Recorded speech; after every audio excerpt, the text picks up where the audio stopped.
미래를 배운다. 함께 성장한다.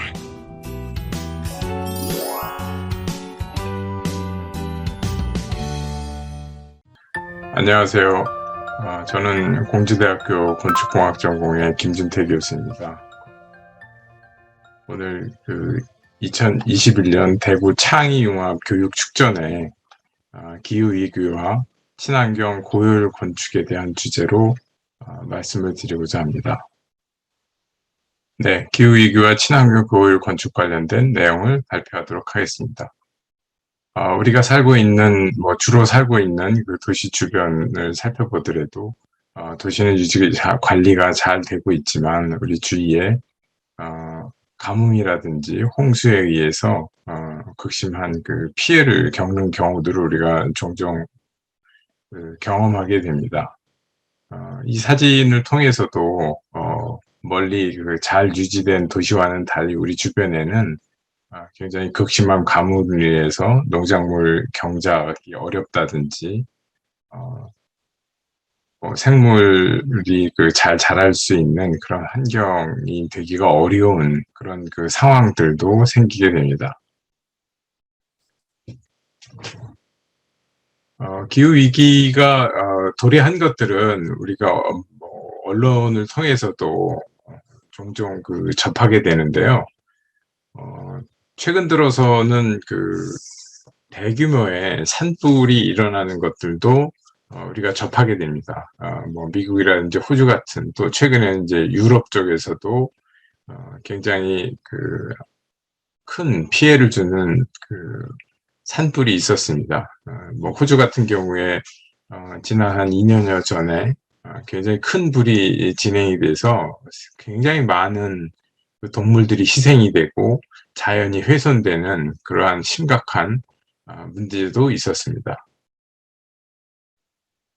화재 문제뿐만이 아니고 이 기후 위기의 한 현상으로 홍수가 있습니다. 우리나라도 매년 장마를 통해서 폭우가 오기도 하지만 좀 더 이제 심각한 상태로 기후 위기의 상황, 어떤 현상으로 나타나는 것이 대홍수라고 할 수 있겠습니다. 여기 지금 중국의 사례처럼 홍수가 굉장히 크게 발생해서 굉장히 많은 이재민들이 생기고, 또 그걸 인해서 당연히 경제적인 손실이 크다, 이렇게 볼 수 있습니다.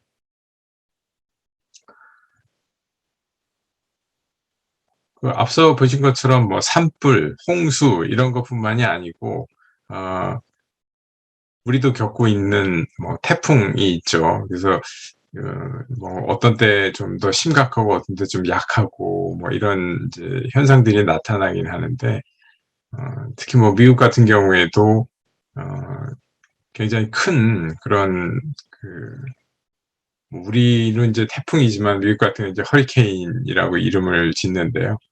그런 경우에도 굉장히 거대한 폭풍이 이제 일면서 상당히 많은 피해를 주기도 하고 있습니다. 인명뿐만이 아니고 재산상의 피해도 상당히 심각하게 그렇게 나타나고 있기도 합니다. 올해 우리나라 같은 경우는 어땠습니까? 여름철이 굉장히 더웠다고 하죠. 그래서 역대 가장 더운 여름 중에 하나였다, 이렇게 얘기들을 하고 있는데, 그 현상 자체는 이제 뜨거운 공기가 밖으로 배출이 돼야 되는데 이제 밖으로 배출이 되지 못하고, 여기서는 이제 지붕이라고 이렇게 표현했지만, 지구 이제 배출이 안 되는 뜨거운 공기 자체가 다시 한번 머무르면서 지표면을 가열하는 그런 현상이 생기게 되죠. 당연히 뜨거운 공기가 모여 있기 때문에 이것이 이제 열돔 현상이라, 이런 용어를 붙여서 폭염이 발생한다, 이렇게 파악이 되고 있습니다. 이것도 굉장히 심각한 기후변화의 한 유형으로 볼 수 있고요. 폭염이 오면 당연히 우리 건강상에도 좋지 않고, 또 식물을 재배한다든지 하는 데 있어서도 변화가 많죠. 당연히 동식물들의 변화가 상당히 심각하게 오고 있다. 그렇게 볼 수 있습니다. 그래서 여기서 기후변화의 일반적인 원인 자체는 뜨거운 공기가 밖으로 배출되지 못해서 결국 지표면 자체 온도를 높이는 그런 현상으로 인해서 나타난다고 할 수 있습니다. 그래서 이런 기후변화 자체가 이제 자연적으로 일어나는 것도 있고, 또 우리가 삶을 통해서 인간들의 어떤 활동을 통해서 생기는 그런 원인으로 구분을 할 수 있습니다. 그래서 기후변화 자체는 자연적인 원인과 인위적인 원인, 이렇게 두 가지 형태로 우리가 구분을 할 수가 있습니다.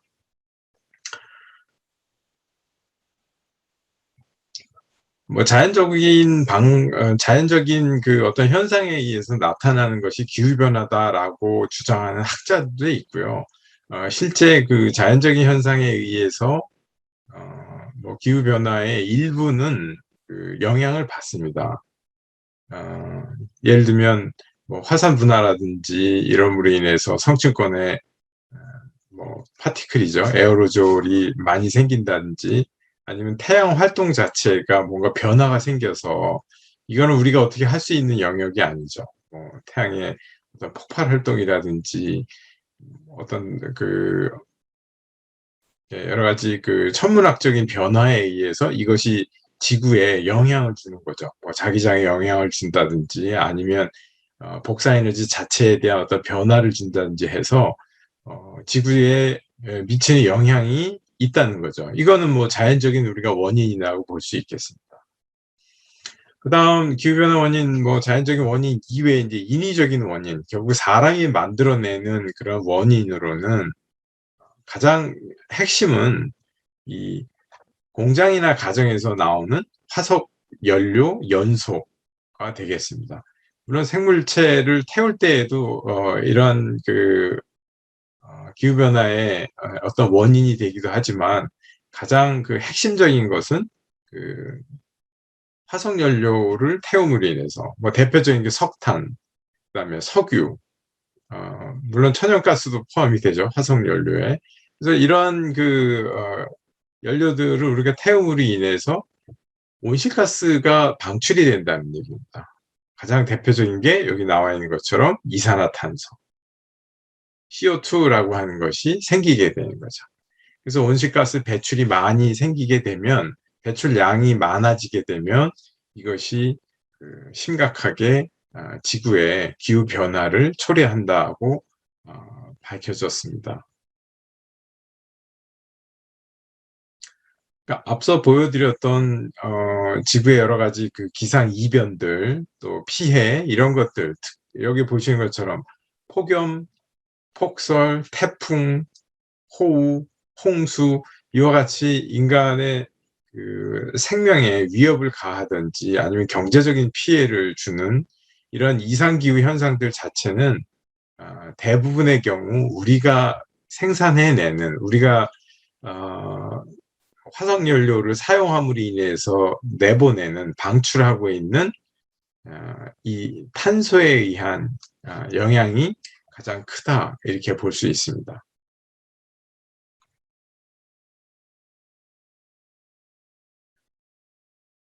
뭐 이러한 그 기후 변화나 온실가스 배출 이런 거에 대해서는 어, 전 세계적으로 굉장히 심각하게 받아들이고 있습니다. 그래서 그 유엔 산하에 각국의 정부들이 모여서 이 기후 변화에 대한 대응 방안을 논의할 수 있는 그 어떤 구성체를 만들었는데요. IPCC라고 하는 그 정부 간 기후변화 협의체를 만들어서 기후변화의 원인도 찾아보고, 그럼으로 인해서 뭔가 노력을 하자, 온실가스 양을 줄이고 기후변화를 좀 완화시킬 수 있는 방법을 찾아보자라고 하는 활동들을 하고 있는데요. 뭐 여기에서 밝혀진 거로는 결국 온실가스가 심각하게 지구에 나타나고 있는 기후변화의 주범이다. 그리고 향후에 이 온실가스가 점점 더 증가함으로 인해서 더 심각한 문제가 생길 것이다라는 것을 공표하고 있습니다.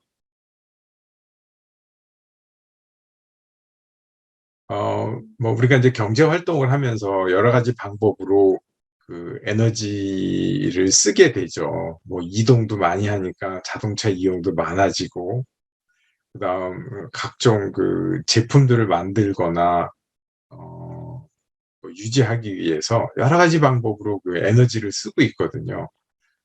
근데 그동안에 우리가 이 에너지를 만드는 방법이 석유, 석탄 이와 같이 전형적인 화석 연료를 가지고 만들었어요. 그러다 보니까 굉장히 많은 양의 이산화탄소가 그 공기 중으로 배출됐다라고 하는 것입니다. 근데 지금과 같이 우리가 계속적으로 그 온실가스라고 하는 탄소, 어, 특히 정확하게는 뭐 이산화탄소가 가장 주류를 이루는데요. 이와 같이 탄소량을 우리가 지속적으로 방출하게 되면 지구의 온도는 계속적으로 그 높아질 것이고, 점점 더 그 우리가 이 자연 재해에 피해를 입게 된다는 것이죠. 그러면 우리가 지구에서 살기가 점점 어렵게 되는 그런 상황이 됩니다.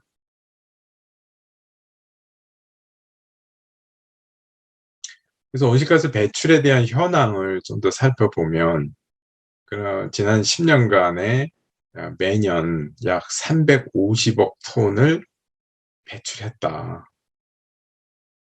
그러면서 대기 중으로 이와 같이 이산화탄소를 배출을 하니 이산화탄소 농도가 굉장히 높아지는 것이죠. 이산화탄소 농도가 높아지는 것은 결국은 이 지구의 온실 효과를 촉진하는, 온실 효과를 가져오는 그런 문제를 일으켰다는 것이고요. 글쎄 제가 여기서는 뭐 온실 효과에 대한 거를 그 별도의 그림을 가지고 설명을 하진 않지만, 결국 우리가 가지고 우리의 그 지표, 지구에서 우리 지구는 태양으로부터 이와 같이 그 복사 에너지를 전달받게 됩니다. 복사 에너지를 전달받게 되는데, 우리가 이 지표층의 성층권에 일정한 수준의 그 적정 수준의 어떤 뭐 파티클, 먼지라든지 아니면 구름이라든지 뭐 일부는 그 가스일 수도 있겠죠. 이런 것들이 이렇게 존재했습니다. 존재하고 있고, 그러면 이 태양으로부터 전달되는 복사 에너지가 일부는 이렇게 반사되고요. 또 일부는 여기서 이렇게 서로 산란이 됩니다. 그 중에 일부가 이제 지표면에 전달되는 거고요. 그 다음에 이것이 이제 가열이 되겠죠. 지표면에 전달된 이 내용물, 열들이 또 다시 지표면에서 반사가 돼서 이와 같이 방출이 되기도 합니다. 그래서 굉장히 좀 복잡한 구성을 가지고 있는데, 여기에 이산화탄소가 성층권에 이산화탄소가 많이, 온실가스들이 많이 구성이 되게 되면, 물론 반사도 되지만 일단 들어온 것이 방출이 돼야 되는데, 적정하게 이 방출되는 거를 이 가스들이 막는다는 얘기죠. 그러니까 계속 이 내부에 머무르는 겁니다. 이 열기 자체가. 그러니까 지구의 온도가 올라갈 수밖에 없다. 지구의 온도가 올라가는 그런 문제가 생기는 거죠. 이게 가장 기본적인 그 지구 온난화의 어떤 뭐 원리. 그래서 기존에 우리가 자연적으로 들어오고 나가고, 열이 들어오고 나가고 하는 것들에 대한 기능을 해야 되는데, 이 부분, 이 지구의, 이게 이제 지구거든요. 이게 지구인데, 지구의 상층에 있는 이 성층권에서 온실가스가 차지함으로 인해서 이렇게 들어오고 나가는 작용을 방해하기 때문에, 이 내부에 머무르는 열기가 더 많다는 얘기죠. 그러면 지구의 온도가 올라갈 수밖에 없겠죠. 이렇게 심각한 그 지구 온난화 문제, 그것이 결국은 그 기후 위기라고 하는 걸로 우리가 이야기를 할 수 있어요. 여러분들이 그 언론을 통해서 접했을 수는 있겠는데요. 우리나라도 그 이미 그 선언을 했어요. 국제적으로 그 목표 달성을 하겠다라고 선언한 것인데, 뭐냐면 2050 탄소 중립입니다. 2050 탄소 중립이에요. 그래서 개념적으로 보면 2050년까지 탄소의 순 배출량을 0으로 만든다는 개념입니다. 뒤에 가서 이제 다시 한번 설명을 하겠지만 탄소 중립이에요. 중립이라는 건 0이란 뜻이거든요. 그러니까 탄소 중립이다. CO2 제로화를 달성하겠다라고 하는 것이 2050 탄소 중립이라 이렇게 보시면 됩니다. 굉장히 그 중요한 목표고요. 2050년이면 지금부터 뭐 한 30년도 안 남았잖아요. 그때 지구에서 뭐 우리나라를 기준으로 했을 때 우리나라도 이미 탄소 중립을 목표로 선언했기 때문에 만약에 잘 달성이 된다라고 하면 2050년에는 우리나라에서 생산되는 그러니까 배출되는 탄소가 0이 된다는 얘기입니다. 뒤에 가서 그 개념은 다시 설명드리겠습니다. 그래서 이와 같이 탄소 중립을 달성하기 위해서는 굉장히 어려운 점이 많아요. 지금과 같은 방식으로 우리가 살아서도 안 되고 지금과 같은 방법으로 뭔가 제품을 만든다든지 하는 것들이 바뀌지 않으면 달성하기 어렵다는 얘기입니다. 그러다 보니까 정부 차원에서는 정부에서는 이제 이 탄소 중립이 굉장히 어려운 과제이기 때문에 이거를 달성하기 위해서 여러 가지 이제 노력을 하겠다는 겁니다. 그래서 우리가 경제 시스템 자체를 다 바꿔야 되는 거예요. 경제 구조의 저탄소화 이렇게 돼 있잖아요. 그럼 예를 들자면 뭐 자동차를 만드는데 여러 가지 재료들도 쓰고 자동차를 만드는 과정에 에너지가 필요로 하는데 그러한 부분들의 저탄소화를 이룬다라고 하는 거는 뭐 공정을 좀 단순화한다든지 아니면 재료 자체를 에너지를 적게 쓰는 그런 재료를 쓴다든지 뭐 이런 방법으로 뭐 한 예를 들었지만 우리나라의 전체적인 경제 시스템 자체가 저탄소화로 돼야 된다. 탄소 배출에 대한 걸 최소화해야 한다라는 얘기입니다. 그리고 뭐 새롭게 이제 저탄소 산업이 등장하겠죠. 예를 들면 뭐가 있을까요? 뭐 철 제품을 만드는 이제 내용을 살펴보게 되면 뭐 철을 만들 때 굉장히 철광석을 높은 온도를 가해가지고 거기에서 철을 녹여서 빼내는 거잖아요. 그러다 보니까 굉장히 많은 에너지가 투입이 되고 그 투입된 에너지의 상당 부분을 이제 석탄, 화석 연료를 가지고서 이제 높은 온도의 열을 만들었단 말이죠.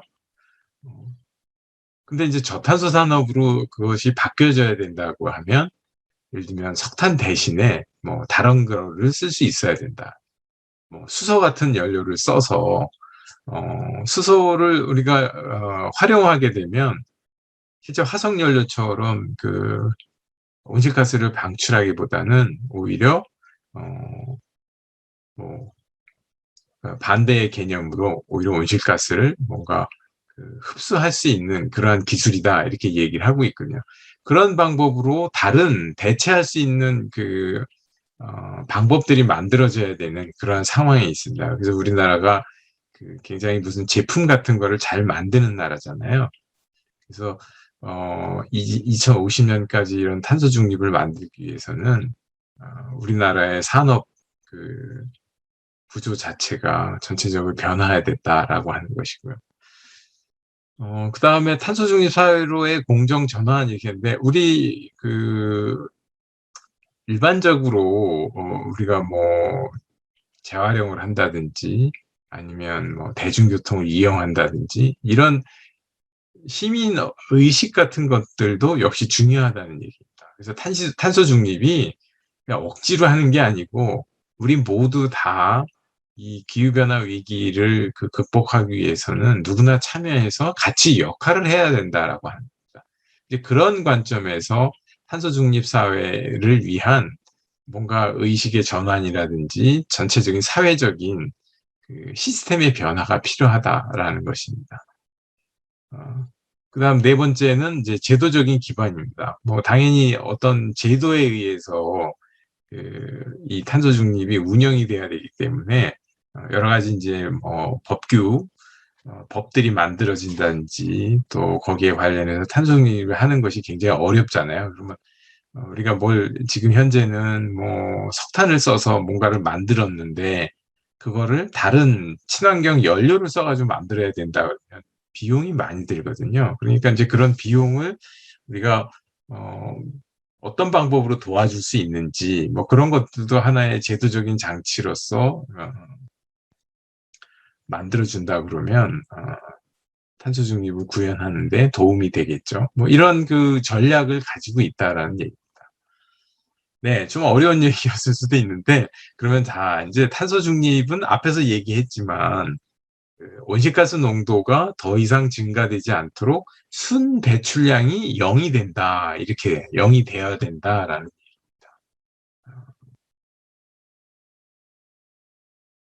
우리가 이제 온실가스를 그 배출하는 거를 줄일 수는 있어요. 근데 이 온실가스 배출을 완전히 0으로 만들 수는 없어요. 처음부터. 어, 그러니까 실제 쓰는 거에서 굉장히 노력을 많이 하면 우리가 줄일 수는 있어요. 최소한 쓸 수 있도록 많이 줄일 수는 있는데, 어, 요 오른쪽에 있는 그림을 한번 보세요. 지금 현재는 이 정도까지 온실가스를 우리가 배출하고 있어요. 근데 나무를 심는다든지 해서 흡수시킬 수 있는 양은 이 정도밖에 안 돼요. 그러니까 이만큼은 결국은 우리가 대기 중으로 방출을 하는 거예요. 이산화탄소를 방출을 하다 보니까 이게 이제 이만큼 온실가스가 점점점 쌓이는 거나 마찬가지죠.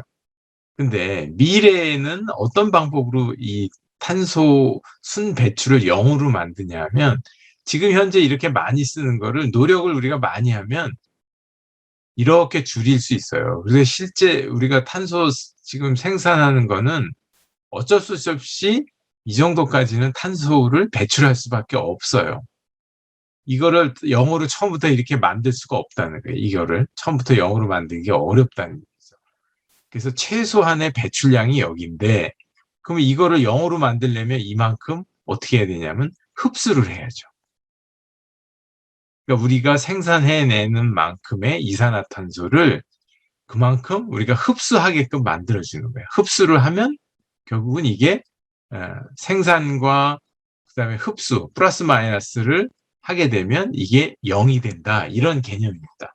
그럼 뭘 가지고 흡수를 합니까? 이렇게 물어보잖아요. 제일 쉬운 방법이 뭘까? 이산화탄소를 흡수하는 방법. 바로 나무를 심는 거죠. 나무를 심어서 나무가 대기 중에 있는 이산화탄소를 흡수하도록 하는 겁니다. 이 자연적으로 나무는 이산화탄소 흡수하거든요. 그런 기능이 있어요. 그러니까 더 많은 나무를 심어서 우리가 이산화탄소 흡수가 이루어지도록 하는 거죠. 뭐 대구 같은 경우에 이제 굉장히 이게 분지형 지형이어서 여름철에 좀 덥다고 하잖아요. 다른 지역보다. 그러면서 그게 이제 분지가 가지고 있는 단점이기도 하지만 온도를 낮출 수 있는 방법이 이제 나무를 많이 심음으로 인해서 그늘도 많이 제공하고 하면 온도를 좀 낮출 수 있거든요. 온도를 낮추는 효과도 있고 또 나무로 인해서 이산화탄소를 흡수하는 효과도 있고 그러니까 환경적으로는 굉장히 좋은 거죠. 그러니까 대구시가 지난 몇 년 동안 지속적으로 많은 나무 심기를 한 것들은 이 탄소 중립을 구현하는 데 있어서 굉장히 좋은 방법이다. 방법 중에 하나다. 이렇게 볼 수 있습니다. 또 우리가 탄소 중립을 뭐 이렇게 이제 어려운 이야기 말고도 평상시에 뭐 일반적으로 우리가 보통 사람들이 할 수 있는 것들이 꽤 있어요. 일상 속에서 할 수 있는 거. 여러분들은 얼마나 그거를 실천하고 있는지 한번 생각해 보세요.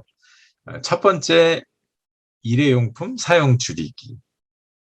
일회용품 사용 많이 줄이고 있으니까 뭐 생수를 마실 때 그냥 일반 페트병 작은 거를 여러 개 사서 그냥 틈틈이 쓰면 다 어떻게 보면 페트병도 물론 재활용이 되긴 하겠지만 일회용품이라고 할 수 있겠죠. 컵도 마찬가지고 그다음 빨대도 마찬가지. 플라스틱 빨대를 쓴다는 거는 그렇죠.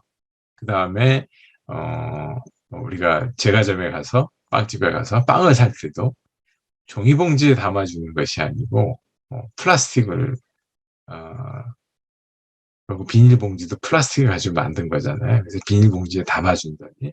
그것도 다 자연을 파괴하고 그다음에 그것이 자연으로 돌아가는데 굉장히 오랜 시간이 걸려서 환경 피해를 주고 있는 것들이거든요. 그러면 그걸 소각하면 또 거기서 이산화탄소가 발생하는 것이고.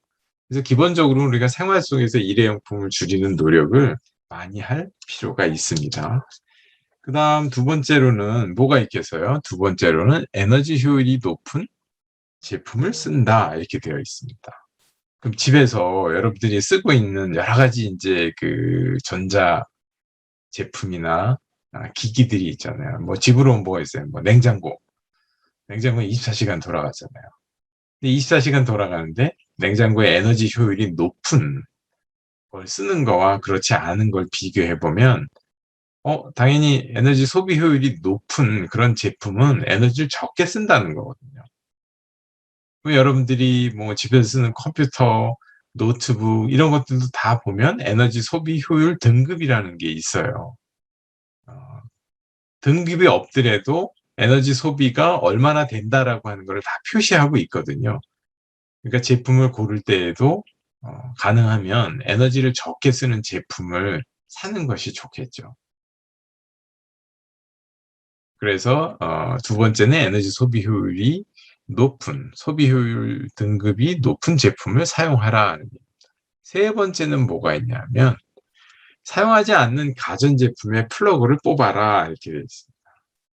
사실 뭐 실천하기 어렵죠. 뭐 텔레비전이나 이런 우리가 텔레비전 시청을 안 할 때 텔레비전에 플러그를 뽑기가 어렵잖아요. 그냥 보통 뽑지는 않죠, 사실.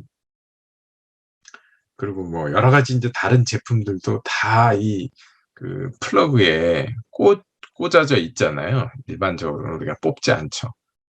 그러다 보니까 이 플러그에 꽂혀 있는 것들은 사실 미세하지만 전기를 쓰고 있거든요. 우리가 사용하지 않을 때도. 그래서 플러그에서 직접 뽑기가 어렵다고 하면 뭐 예를 들면 그런 어떤 장치들이 있어요. 그래서 그런 뭐 스위치가 달려 있는 플러그를 쓴다든지. 그래서 뺐다 꼈다 하는 게 어려우면 버튼식으로 되어 있는 그런 플러그를 써서 우리가 온 오프를 한다든지 그렇게 하면 작지만 기존의 전자제품들이 쓰고 있는 기저부하, 그것도 일종의 전기 부하거든요. 그런 것들을 우리가 줄일 수 있다는. 네 번째는 적정 온도를 유지해라 이렇게 되어 있습니다. 여름철에 26도, 겨울철에는 20도. 이건 무슨 얘기일까요? 뭐 여름철에 예를 들어서 내가 실내에 적정 온도를 3도씨에 맞췄다고 생각해보세요. 그럼 바깥 온도가 30도예요. 그럼 7도씨의 차이가 나잖아요. 냉방을 더 많이 해야 돼요. 근데 만약에 26도씨에다가 내가 세팅을 해놓으면 30도하고 20도는 4도씨밖에 차이가 안 나잖아요. 요즘은 이제 에어컨들이 냉방기들이 대부분 온도 설정을 해놓으면 얘네가 자동으로 온도를 감지를 해서 가동되다 안 되다 이렇게 하고 있거든요. 그러니까 26도에 맞춰놓은 거하고 23도에 맞춰놓은 거하고 차이가 있다는 얘기죠. 에너지 쓰는 정도가. 반대로 겨울철은 우리가 난방을 해야 되는 거잖아요. 바깥 온도가 예를 들면 영하 5도씨다. 영하 5도다라고 하면 실내 온도가 30도로 우리가 맞춰놨을 때하고 20도로 맞춰놨을 때하고 난방을 해야 되는 게 다르잖아요. 30도씨에 맞춰놓으면 난방을 굉장히 많이 해야 돼요. 20도씨에 맞췄을 때보다. 그래서 우리가 이렇게 계절별로 원하는 실내의 온도를 적정하게 맞춰놓는 게 필요하다는 얘기입니다. 이런 방법으로 여러분들이 생활 속에서 탄소 중립을 위한 어떤 노력을 할 수 있습니다. 그래서 한번 시도해 보시고요. 저는 오늘 이제 메인 주제가 이제 건축에 관련된 내용이기 때문에 건축 부분을 좀 말씀드리면, 그러면 건물에 있어서는 이산화탄소를 얼마나 배출하지? 좀 궁금하죠? 우리 생활의 대부분을 이제 건물 안에서 보내잖아요. 뭐 집에서 잠자고, 뭐 휴식 취하고, 그냥 밖에 나가서 이동하는 거 빼고는 대부분의 경우에 많은 사람들이 실내에서 보통은 일을 하거나 공부를 하잖아요. 그러니까 건물에서 머무는 시간이 굉장히 길다는 얘기거든요. 그러다 보니까 건물이라고 하는 것이 이산화탄소 배출, 결국에 에너지 사용을 많이 한다는 게 이산화탄소 배출을 많이 한다는 거하고 거의 같은 개념이라고 보면 되는데, 그래서 한번 통계적으로 내용을 살펴봤더니 이 데이터는 세계 에너지 기구라는 곳이 있어요. 세계 에너지 기구에서 매년 전 세계적으로 이산화탄소 배출이라든지 에너지 사용 이런 현황에 대한 자료들을 발표를 하는데요. 이 자료는 2019년도의 그 데이터입니다. 2019년도에 그 이산화탄소 배출에 대한 내용을 이야기하고 있는 건데요. 크게 이제 영역을 살펴보면 운송이죠. 교통 관련된 거. 그다음에 산업 관련된 거. 이렇게 크게 나눌 수 있고요. 이제 이렇게 두 개 이외에 이제 중요하게 나누는 게 뭐냐면 이렇게 이 영역이 바로 건물 영역입니다. 여기 보시는 것처럼 건물. 근데 이걸 다 나눠 놨어요, 지금. 뭐라고 되어 있습니까? 비주거 건물로 나눠져 있고, 또 주거 건물로 나눠져 있고, 이렇게 두 개씩 나눠져 있거든요. 그냥 이것만 따져봐도 또 건설 부분도 또 따로 나눠 놓여 있고. 그래서 하나, 둘, 셋, 넷, 5개를 합치면 37%를 차지해요. 37%. 건물 영역에서 관련해서 굉장히 높은 비중으로 이산화탄소 배출이 이루어진다는 걸 우리가 알 수 있다는 얘기죠. 이게 이제 국가마다 조금씩 다르긴 합니다. 온실가스 배출이 얼마나 이루어지는지는 통계를 산출하는 방법도 좀 다르고, 또 대상 자체를 구분하는 것도 조금씩 다르기 때문에 비중 자체는 좀 다를 수는 있어요. 그렇지만 전 세계적으로 봤을 때에는 3분의 1 이상, 지구에서 방출되고 있는 이산화탄소의 3분의 1 이상이 건물 영역에서, 건물을 지을 때나 건물을 운영할 때나 아니면 그 건물이 폐기되는 그런 어떤 과정들을 종합해서 봤을 때 건물과 관련해서 굉장히 높은 수준의 온실가스 배출이 이루어진다라고 하는 겁니다. 자, 그러면 지금 여기서부터는 제가 이렇게 지구의 어떤 기후변화나 온난화의 문제, 이런 것들이 심각하다고 이야기를 했는데, 그러면 건축이 또 이산화탄소 방출하는 데 굉장히 역할을 많이 한다? 근데 우리는 2050년까지 탄소 중립을 하겠다고 했고, 전 세계적으로, 우리나라가 전 세계적으로는 13번째로 탄소 중립에 관한 법규를 만든 나라예요. 법령을 만든 나라입니다. 그러니까 우리가 탄소 중립을 선언하고 법으로 그거를 명확하게 제시하고 있는, 전 세계적으로는 굉장히 앞서 있는 나라거든요. 그럼 이렇게 이제 건물에서의 탄소 배출을 줄이기 위해서 그럼 우리가 어떤 방법을 써야 될 것이냐 하는 거를 설명을 하겠습니다. 그거 이전에 제가 먼저 건축에서도 여러 가지 방법으로 이 자연의 원리를 응용할 수 있다는 거를 좀 설명하고 싶어서 먼저 생체 모방에 대해서 설명을 드리겠습니다. 생체 모방이에요. 영어로 바이오 미미크라이 이렇게 이름을 붙였는데, 이게 그리스 언어에서 따왔다고 얘기하거든요. 그러니까 생명의 뜻과 모방의 뜻이 담겨 있는 그리스 단어에서 가지고 왔다 이렇게 얘기해요. 그러니까 자연의 어떤 원리를 흉내내서 디자인적으로나 어, 뭔가를 만들어내는 어, 인류의 과제를 해결하는 데 어떤 목적이 있다 이렇게 정의를 하고 있습니다. 밑에 그림을 보면 제가 여기 썼는데요. 벨크로 우리말로 하면 뭐 보통 이제 찍찍이라고 얘기하죠. 여러분들이 아마 지금 뭐 쉽게 뭐 가방이라든지 경우에 따라 신발 뭐 여러 곳에 이 찍찍이가 사용이 되고 있어요. 근데 이 찍찍이를 자세히 보면 한쪽은 그 요렇게 생겼습니다. 지금 맨 오른쪽에 있는 그림을 보면 이렇게 돌출된 다양한 요 소재들로 만들어진 게 요쪽 부분에 있어요. 그렇죠. 그다음에 그 반대쪽은 요쪽 이 부분인데 반대쪽은 이렇게 실처럼 막 이렇게 돼 있거든요. 그럼 이 두 개가 딱 접합이 되면 이렇게 고리처럼 돼 있는 부분에 이 실과 같은 것들이 이렇게 같이 묻혀서 고정이 되는 거죠. 그래서 얘가 어느 정도 힘을 받는단 말이죠. 그리고 물론 떼면 떼지죠. 찍 하고서 찌직하면서 떨어지잖아요. 근데 뭐 물론 힘을 줘서 떼어지면 떨어지지만 어느 정도는 얘가 굉장히 견고하게 달라붙어 있게 된다. 그러면 이게 1948년도에 스위스의 발명가가 이거를 만든 거거든요. 처음으로. 오늘날도 굉장히 많이 쓰이고 있잖아요. 우리 생활 주변에서. 근데 이분이 당시에 이거를 개발할 때 아이디어를 내서 이거를 고안했을 때에는 뭐에서 봤냐면 본인이 강아지를 데리고 그 산책을 갔다 왔는데 옷에 이 왼쪽에 보이는 이런 우리도 뭐 밖에 이렇게 나가서 다니다가 어디 숲을 같은 데 다니다 보면 어떤 씨앗 같은 것들이 이렇게 달라붙는 걸 볼 수 있죠.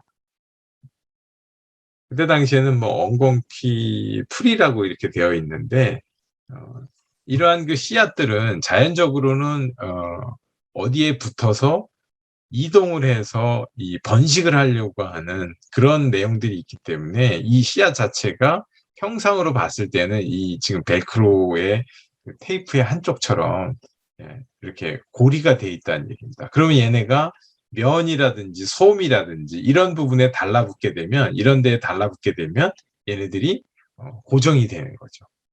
거기에서 착안을 해서 이런 제품을 만들었다는 얘기. 이거는 이제 특정한 제품에 대한 얘기입니다. 그러니까 자연에서의 어떤 원리를 이용을 해서 제품을 만들거나 뭐 시스템을 만들거나 이런 것들이 가능한 한 사례를 보여드리는 거고. 그러면 건축에서는 과연 이렇게 자연에서 우리가 확인하는 내용을 가지고 어떤 식으로 응용을 하는가 사례를 한번 보겠습니다. 이거는 주로 아프리카에서 발견되는 그 흰 개미, 터마이트라고 하는데요. 터마이트라고 하는 그 흰 개미 집입니다. 그 아이가 서 있는 걸 보면 굉장히 높은 그런 구조물로 만들어지는 거를 볼 수 있잖아요. 이게 이제 진흙하고 그다음에 자기들이 그 몸에서 나오는 그 타액이 있어요. 그 몸에서 이렇게 분출되는 액체가 있는데 그거하고 진흙하고를 서로 섞어가면서 오랜 세월 동안 이런 구조물을 만든다는 거죠. 굉장히 뭐 독특한 그런 구조라고 볼 수 있어요. 근데 여기서 이제 건축에서 과연 이 개미들이 어떤 식으로 이 구조물을 이용하느냐에 대한 거를 착안을 해서 이용하는 방법에 대한 것들을 좀 설명을 하려고 합니다. 여기 보시면 지금 그 오른쪽에 이 부분은 이제 단면을 이거를 이제 반을 잘라서 내부를 살펴봤다라고 보시면 되거든요. 내부의 모습이다. 이제 구조를 반을 잘랐을 때 잘라봤더니 안에 굉장히 다양한 경로가 있다는 겁니다. 이게 다양한 경로. 물론 겉에서 보면 작은 구멍들이 이렇게 뚫려져 있겠죠. 근데 내부를 들여다보면 굉장히 경로가 많은 이런 그 구조로 되어 있다는 것을 확인을 해볼 수 있다는 얘기입니다. 그래서 이 그 냉방이 필요한 거는 이게 아프리카 지역에서 굉장히 그 일사가 강해요. 햇빛이 강하게 이거를 이제 이렇게 비추다 보니까 굉장히 뜨거운 거죠. 뜨거워서 냉각을 시키려고 하다 보니까 이렇게 안에 구성이 이렇게 홀이 만들어졌을 때 이 햇빛이 닿아서 위의 온도가 올라가겠죠. 위쪽이 뜨거워지죠. 그럼 뜨거워진 공기는 위로 올라가면서 이런 홀을 통해서 밖으로 방출이 이렇게 되겠죠. 네? 이렇게 방출이 되면 이 바깥에 있는 공기가 이 구조를 통해서 이렇게 끌려 들어오는 거죠. 근데 이게 이제 이 흙으로 돼 있는 구조기 때문에 밖에 있는 공기가 더워도 더운 공기가 이 틈새를 통과하면서 시원해지는 거예요. 땅속을 통과하면서. 시원한 공기가 이 구조, 자기네 생활하는 이 구조체 안으로 통과가 되면서 시원해지고 또 열기를 빼앗아 가지고 이렇게 위로 방출이 된다는 얘기죠. 이렇게. 그럼 자연적으로 냉각이 이루어지는 거예요. 뭐 안에서 뭔가 기계적인 방법을 쓸 수 없는 동물의 경우에도 그런 것들을 아이디어를 얻어서 이 굴뚝을 통해서 밖으로 배출하는 그런 아이디어가 있다라는. 네, 관련해서 제가 그 유튜브에 있는 그 내셔널 지오그래픽에 있는 이 신개미집을 활용한 현대 건축의 한 유형을 설명한 비디오를 상영하면서 설명을 드리도록 하겠습니다.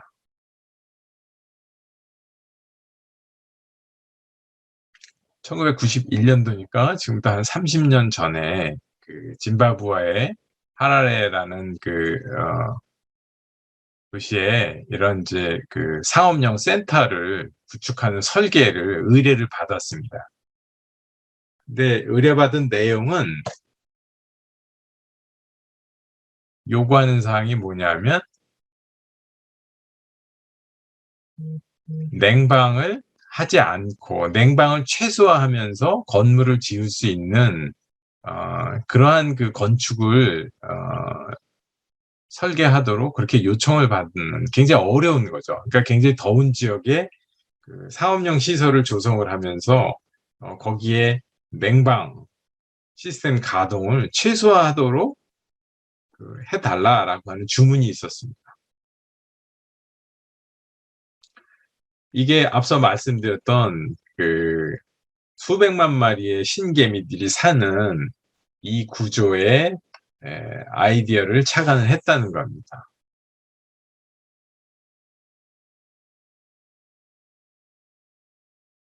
네, 제가 설명드린 것처럼 이렇게 토양 안에 구조를 놓고 위로 이런 그 높은 구조를 만들어서 구멍을 많이 만들어낸 얘기죠.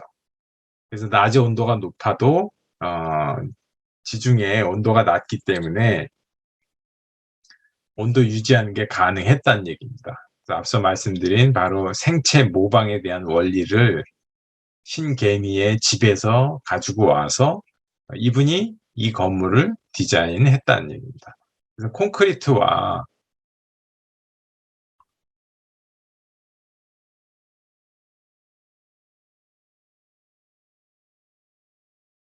네, 이 구조 자체는 콘크리트하고 그 다음에 벽돌로 만들어졌어요. 어, 앞서 그 흰개미 집에서 봤던 것처럼 굉장히 흰개미 집 자체는 이제 흙을 가지고 만들었잖아요. 그러니까 여기도 굉장히 육중한 그런 무겁고 육중한 건축 재료를 가지고 만들었기 때문에 이 구조 자체가 열을 흡수할 수 있다는 거죠. 여름에 여러분들이 뭐 굉장히 그 이렇게 육중하게 지어진 건물, 뭐 석조, 그러니까 돌로 지어진 건물이라든지 이런 데 들어가면 굉장히 시원한 감을 느끼잖아요. 그거는 돌 재료 자체가 열을 흡수하기 때문에 그래요. 열을 흡수하기 때문에 공기 온도가 낮거나 아니면 열이 흡수가 되기 때문에 내가 열을 빼앗기는 그런 개념이 돼서 시원하다고 느끼게 되는 겁니다.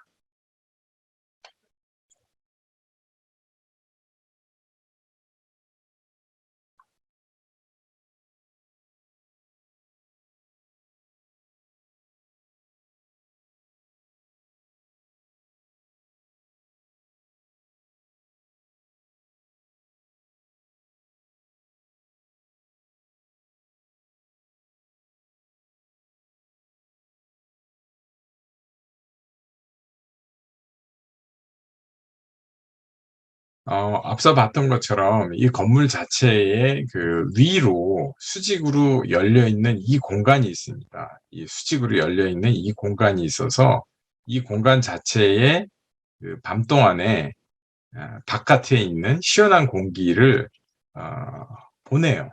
그 작은 그 팬을 써가지고 바람을 바깥에 시원한 바람을 밤 동안에 이렇게 구조체 내부에 이 육중한 구조 사이를 통과시키면 밤 동안에 이 구조가 식는 거죠, 사실은. 더 시원해지는 상태를 만들어주는 겁니다. 그리고 그 시원해진 공기 자체가 우리가 거주하는 공간 동안에도 바람이 들어온다고 하면 이 구조를 통과하면서 굉장히 여러 경로를 통해 가지고 우리가 사무하는 공간, 뭐 거주하는 공간 자체를 통과하기 때문에 냉각 효과가 이루어진다 이렇게 볼 수 있습니다. 네. 그리고 여기에서 이제 더워진 공기가 물론 이제 시원한 공기가 들어오겠죠. 그러면 내부에서는 뭐 사람이 살면서 또 이제 낮에 공기 온도가 높아지면 이 자체로 내부의 공기 온도가 올라가면 공기 자체가 공기의 온도가 올라가면 가벼워지잖아요. 그러면 가벼운 공기는 이제 위로 뜨게 되거든요. 그럼 자연스럽게 이 수직으로 열려 있는 이 공간을 통해서 이 더워진 공기가 상부로 올라가게 됩니다. 그럼 상부로 올라간 이렇게 이 중간의 구조를 통해서 위로 이렇게 올라간 공기 자체는 위에 있는 여러 개의 이런 굴뚝들이 있잖아요. 이 굴뚝을 통해서 바깥쪽으로 자연스럽게 배출이 된다는 거죠. 그러니까 간단하게 실내에서 낮 동안에 더워지는 그 공기 자체는 어, 밖으로 배출이 잘 되도록 그렇게 만들었다는 얘기입니다.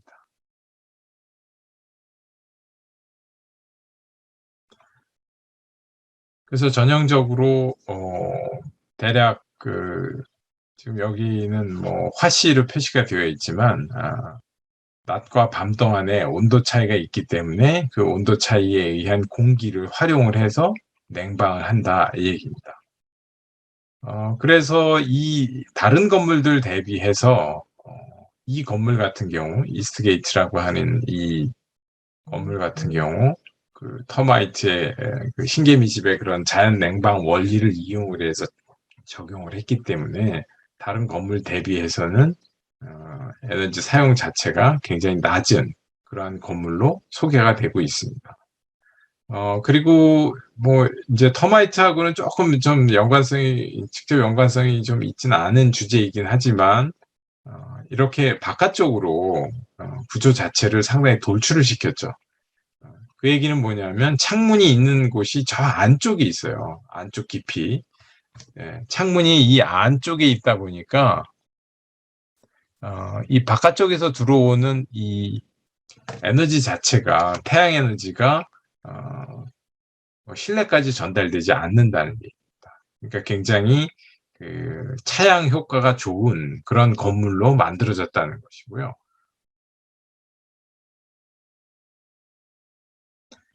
그래서 이 지역의 다른 건축물 대비해서 굉장히 우수한 수준의 그런 에너지 절감 효과를 갖는 건축을 구성했다는 것입니다. 네.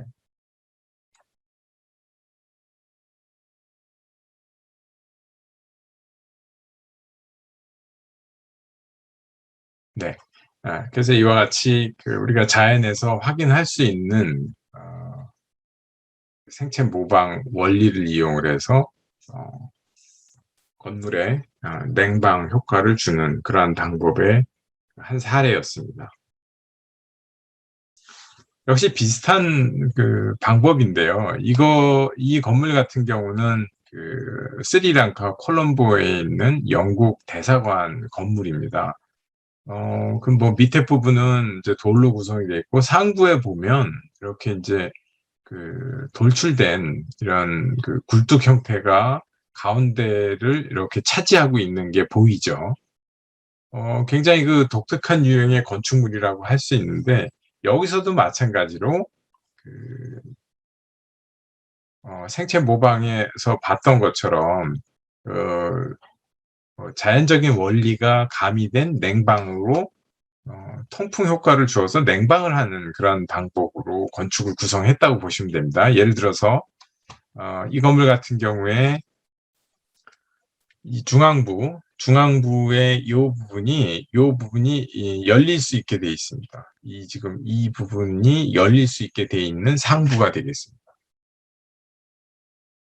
그러니까 실질적으로는 태양이 이렇게 뭐 이쪽에서 태양이 비춘다 그래도 어떤 형태로는 이 가운데 있는 부분이 이렇게 가열이 되면 이 상부에 이제 햇빛이 닿기 때문에 이 부분의 온도가 높아지겠죠. 당연히.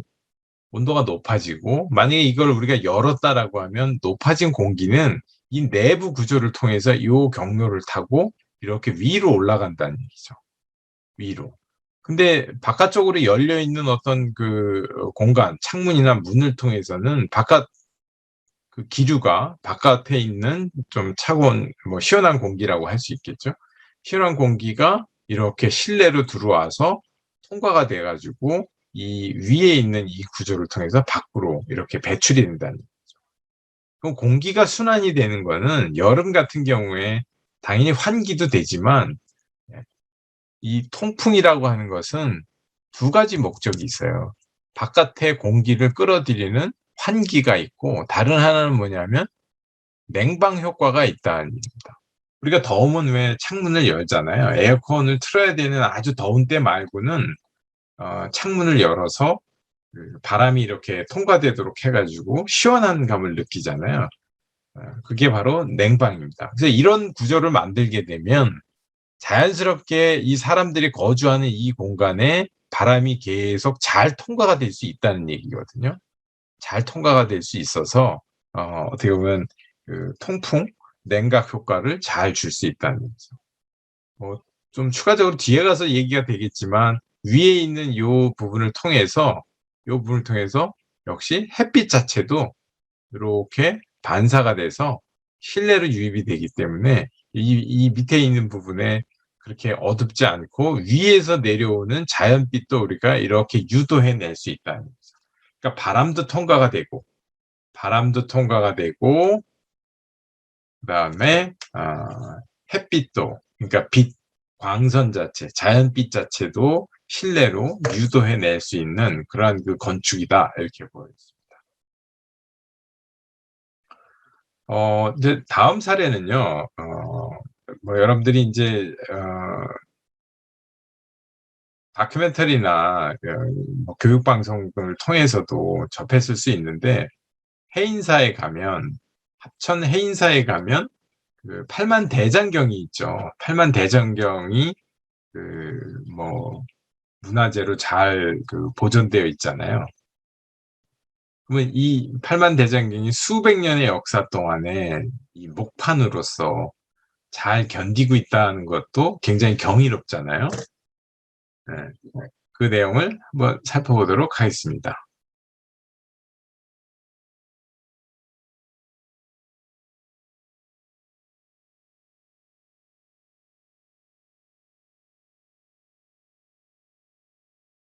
네. 경남 그 합천 해인사의 전경 모습이고요. 어, 여기에 팔만여장의 나무로 된 팔만대장경이 잘 보존되어 있습니다. 네, 목판이죠. 보존 기간은 지금으로부터 뭐 760여 년 전, 어, 800년 가까이 돼가는. 근데 대부분 썩지 않고 잘 보존되어 있다는 얘기입니다. 뭐 여러분들이 나무를 봐서 알겠지만 나무는 어, 썩기도 하잖아요. 근데 잘 보관을 하면 썩지가 않습니다. 나무 자체가. 그래서 그 오랜 기간 동안 이렇게 썩지 않은 원인, 이유에 대한 것들을 좀 규명을 해봤더니, 거기에는 우리 조상들의 지혜가 있었습니다.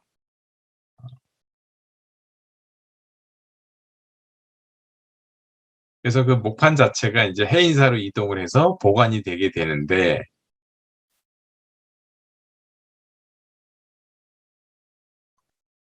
네. 제가 이제 여기서 주목하는 거는, 어, 이 팔만대장경을 보관하고 있는 이 장경판전이라고 하는 건물에 대해서 소개하려고 합니다. 이 장경판전은 말 그대로 대장경 이 목판을 보관하고 있는 전용 건물이죠. 그래서 해인사에 이걸 보관하면서 오랜 기간 동안 잘 보존할 수 있도록 나름대로 우리 조상들이 지혜를 잘 담고 있습니다.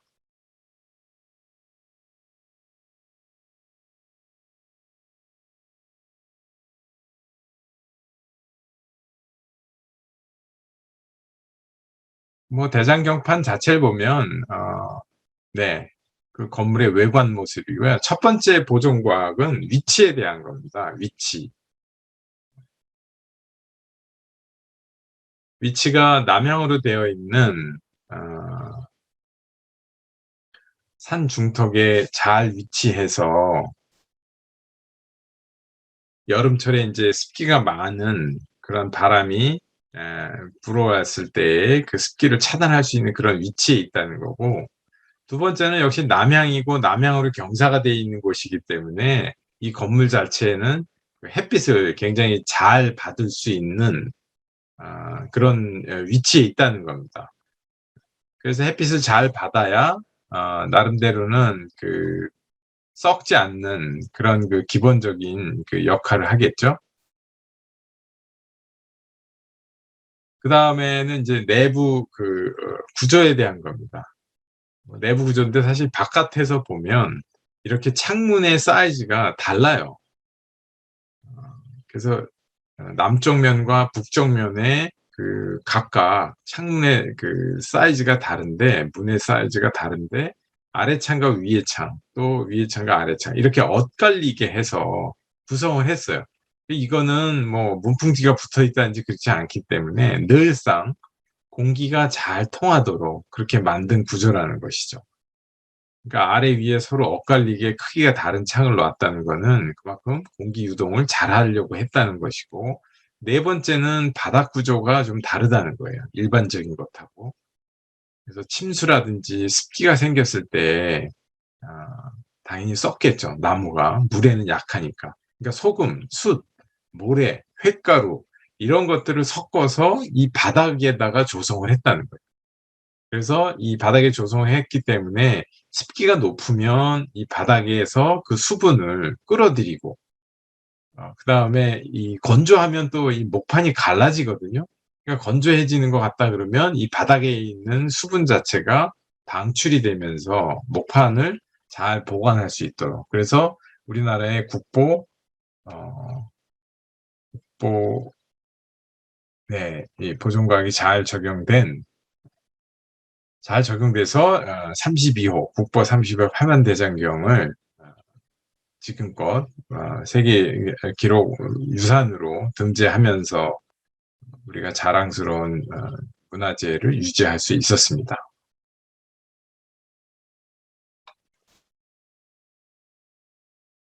예, 보신 것처럼 우리나라에도 장경판전처럼 통풍을 통해서 효과를 보는 그런 내용들을 확인할 수 있었습니다.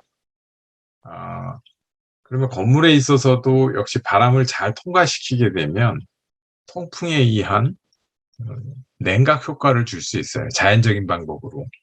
근데 지금 위에 있는 그림은 창문을 우리가 어떻게 냈느냐에 대한 것들을 비교하는 겁니다. 창문을 우리가 어떻게 냈느냐에 대한 것. 첫 번째는 이제 한쪽만 이렇게 창문이 있을 때입니다.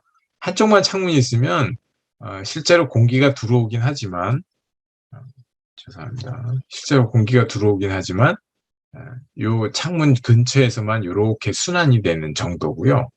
만약에 창문이 이렇게 서로 엇갈리게 배치가 되면, 이렇게 서로 모서리 쪽으로만 배치가 되면 바람이 이렇게만 지나간다니. 그 다음에 창문이 서로 마주하게 놓으면 굉장히 좋죠. 창문을 이렇게 마주하게 놓으면 바람이 슉 통과가 잘 돼서 앞에 두 경우보다는 상당히 효과가 좋은 걸로. 근데 우리가 이 경우는 뭐 이 창문의 사이즈를 더 크게 한다든지 통풍구의 크기를 더 크게 한다든지 해서 통과시키게 되면 네, 훨씬 더 많은 바람의 어떤 그 움직임이 있을 수 있다는 얘기입니다. 그래서 이러한 원리들을 이용을 하게 되면 우리가 건물에서의 자연 냉방을 할 수 있다는 얘기입니다. 그 밑에 그림을 보면 네, 뭐 문이 있고 우리가 문이 있고 어떤 그 작은 하나의 그 공간이라고 했을 때 이쪽 부분으로 지금 창문이 있잖아요. 이쪽 부분에 창문이 있는데 이렇게 창문이 한쪽에만 있으면 통풍은 됩니다. 통풍은 되는데 그게 이렇게만 순환이 되기 때문에 이렇게 순환이 돼서 빠져나가기 때문에 어, 지금 위의 케이스로 보면 그냥 굿 정도 되죠. 근데 이제 창문이 여러 개니까 어느 정도 통풍은 뭐 이루어질 수 있겠죠. 근데 오른쪽에 그림을 보면 뭐가 달라졌냐 하면 이 문, 그러니까 닫혀있는 문 위에, 일반적으로 닫혀있는 문 위에 창문을 이렇게 만든 거예요. 이렇게 창문을 만드는 거죠. 그래서 이거를 뭐 열고 닫고 할 수 있는 그런 개폐가 가능한 창문으로 만들었다고 해서 만약에 이걸 열었다라고 했을 때에는 이쪽하고 이쪽 서로 마주보고 있는 창문이 열려 있잖아요. 그러니까 바람이 굉장히 효과적으로 원활하게 잘 지나간다는 얘기죠. 이쪽 방향, 뭐 이쪽 방향 다. 바람이 이쪽에서 오면 이쪽 방향으로 잘 빠져나갈 것이고, 뭐 이쪽에서 만약에 바람 경로가 있다 그러면 이쪽으로 잘 빠져나가. 이와 같이 그래서 마주하고 있는 창문을 만드는 것이 통풍을 위해서는 굉장히 중요하다. 이렇게 얘기합니다. 그래서 제가 지금까지 얘기한 거는 어떻게 보면 뭐 바이오미미크라이, 생체 모방의 어떤 원리, 그냥 우리가 과거에 뭐 우리의 조상들의 지혜라든지 아니면 자연에서 우리가 관찰되는 어떤 원리들을 이용을 해서 건축에서도 자연적인 방법으로 그 환경 조절을 할 수 있는 아이디어가 있다라는 것이고 그런 것들이 건축에 구현이 됐다라는 얘기입니다. 그런 방법을 쓰면 그냥 오늘날 굉장히 어, 냉난방기에 의존을 많이 하고 또 많은 그 조명기구에 의존을 해서 운영되는 건물에 대비해서는 당연히 에너지 사용도 적겠죠. 에너지 사용이 적으면 그만큼 우리가 에너지를 만드는 거는 어, 많은 경우에 탄소를 방출하는 방법으로 만들어지거든요. 주제하고 좀 상관없지만 혹자는 원자력 자체가 굉장히 탄소 중립에 도움이 된다 이렇게 얘기를 해요. 근데 당장 보면 원자력을 가지고 전기를 만드는 게 탄소 배출을 적게 하는 데 있어서는 유리한 면은 있어요. 근데 원자력을 가동하면서 나오는 그 부산물들이 있잖아요. 그 부산물들이 어쩔 수 없이 나오는데 그거는 굉장히 위험하잖아요. 그리고 굉장히 오랜 시간 동안 그 위험을 가지고 우리가 보관을 해야 되는 그런 상황이거든요. 그러니까 결코 미래 인류에게 바람직한 방식의 전기 생산은 아니다. 이렇게 보여집니다. 그래서 요약해서 지금까지의 내용을 말씀드리면 생체 모방의 어떤 원리, 자연의 원리를 이용해서 우리가 건축을 할 수 있다는 거고 그럼으로 인해서 에너지를 절감하거나 환경성을 높일 수 있는 건축 구현이 가능하다. 이렇게 얘기를 하고 있고요. 근데 그것만 가지고 부족하기 때문에 지금 전 세계적으로 모든 나라들이 이 제로 에너지 건축을 하겠다. 우리가 탄소 중립할 때도 요 제로가 나왔잖아요. 탄소 중립이 0이라고 그랬잖아요. 결국 제로가. 근데 건축 분야에 있어서도 이 에너지 사용을 제로화 하자라고 하는 것이 제기가 되고 있어요. 그게 궁극적으로는 기후 위기를 극복하는 방법이기도 하죠. 왜? 에너지를 우리가 안 쓰는 건 아니지만 최소화해서 쓰기 때문에. 우리나라의 정책을 볼까요? 우리나라 여러분들이 뭐 잘 익숙하진 않겠지만 우리나라가 이미 제로 에너지 건축 의무화에 대한 그 정책을 시행하고 있습니다. 언제부터 시작했냐고요? 벌써 2020년 작년부터 의무화예요. 의무화라는 게 해당되면 반드시 해야 된다는 거. 그 공공건물 1000제곱미터 이상 되는, 그러니까 면적이 1000제곱미터 이상 되는 공공건축물, 뭐 학교, 그 다음에 뭐 관공서, 그 다음 뭐 무슨 보건소, 이렇게 좀 그 공공기관이나 정부에서 시설로 조성하는 것들은 벌써 이미 제로에너지 건축이 의무화가 됐습니다. 그리고 2025년이 되면 이게 공공건물에서 민간 건물, 그러니까 뭐 회사 건물들 있잖아요. 그건 민간이잖아요. 민간 건물들이 의무화가 됩니다. 그 다음에 공공건축물 500제곱미터, 좀 더 작은 공공건축물도 2025년도부터는 의무화가 된다는데, 이것이 지금 이거 제가 업데이트를 못했는데요. 이게 조금 당겨져서 2023년도부터 의무화가 됩니다. 요 공공건축물, 작은 건축물은.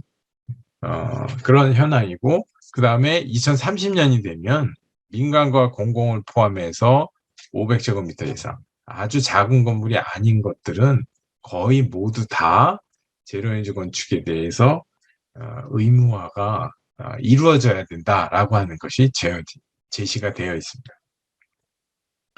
그러면 제로에너지 건물이 뭐냐, 이렇게 이제 물을 거 아닙니까? 뭐 ZEB 이렇게 썼는데 Zero Energy Building의 약자입니다. 그래서 제로 에너지 빌딩은 이렇게 법에도 이미 녹색 건축물 조성 지원법이라고 하는 국내의 법상 제로 에너지 건축물에 대해서 정의를 하고 있습니다. 건물에 사용되는 에너지 부하를 최소화하고, 그 다음에 신에너지와 재생에너지를 활용을 해서 에너지 소요량을 최소화하는 녹색 건축물, 이렇게 제시하고 있습니다. 우리가 탄소 중립에서 탄소 중립에서 얘기 나왔던 거하고 똑같이요. 우리가 노력을 많이 하면 건물에서 에너지를 이만큼 썼는데 여기까지 줄일 수 있어요. 여기까지. 이만큼까지 줄일 수 있거든요. 이거 이상 더 줄일 수 없어요. 왜? 우리가 건물에서 에너지를 전혀 안 쓸 수는 없잖아요. 아까 얘기했던 냉장고도 써야 되고 컴퓨터도 써야 되고 조명도 써야 되고 하기 때문에 노력을 많이 해서 이만큼까지는 줄일 수 있지만 이 정도는 써야 돼요. 그래서 이 쓰는 거를 우리가 건물 안에서 생산을 해내면, 이가 예를 들면 마이너스를 여기다가 이렇게 할게요. 이거는 소비고 이거는 생산입니다. 소비하는 것만큼 내가 생산하면, 이게 소비가 뭐 플러스고 만약에 생산이 마이너스다라고 하면 플러스 마이너스 하면 얘가 0이 될 수 있다는 얘기죠. 그러면 이게 순수한 순제로 에너지가 됩니다. 순제로 에너지 건축이 되는 겁니다. 이런 방법으로. 그러니까 중요한 건 뭐냐면 소비도 최소화해야 되고, 여기까지 최소화해야 돼요. 더 줄일 수 있으면 더 줄이는 게 좋겠죠. 그 다음에 건물 내에서 반드시 생산을 해야 된다라고 하는 게 중요한 겁니다. 이런 건축을 달성하기 위해서는 3가지의 건축 기법이 있어요. 건축적으로 행할 수 있는 그 기술이 3개의 영역이라고 우리가 볼 수 있어요. 첫 번째가 뭐냐면, 우리 뭐 영어로 그냥 패시브 건축 기법 이렇게 얘기해요. 이거는 자연형 이렇게 이해하시면 돼요. 건축을 가지고 하는 겁니다. 건축을 가지고. 예를 들어서 뭐 단열을 강화한다든지 아니면 뭐 틈새 바람을 막으려고 틈새를 잘 메꾼다든지 뭐 이렇게 해서 기밀 성능을 높인다든지 했을 때 그건 이제 건축적으로 행하는 거기 때문에 이거는 이제 자연형. 그래서 건축 요소 기술 뭐 이렇게 얘기할 수 있어요. 근데 건물에서 에너지를 쓰는 거는 사실은 뭐 사람이 물론 쓰지만 우리가 실제 어디에 투입이 되냐 봤을 때 뭐 조명, 냉난방, 그다음에 뭐 온수를 만들 때 쓰는 그런 그 온수 급탕 시스템 뭐 이런 것들이잖아요. 그걸 우리는 액티브라고 이름을 붙이는데 우리말로 하면 설비형 이렇게 볼 수 있어요. 설비. 여기 본 것처럼 뭐 고효율 설비, 냉난방기 예를 들면 뭐 설비죠. 건축 설비. 대표적인 게 냉난방, 조명, 환기, 그다음 따뜻한 물, 급탕. 이런 것들을 만드는데 여러 가지 우리가 이제 장치들을 필요로 하잖아요.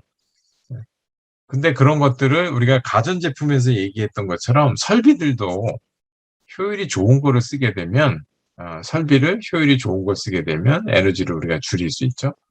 여기까지가 어떻게 보면 이제 요 에너지 소요량, 에너지 필요로 하는 양을 줄이는 데 관련된 기술이고, 그 다음에 이제 마지막에 있는 게 신재생 에너지인데요. 뭐 신하고 재생 에너지하고는 다른 이야기거든요.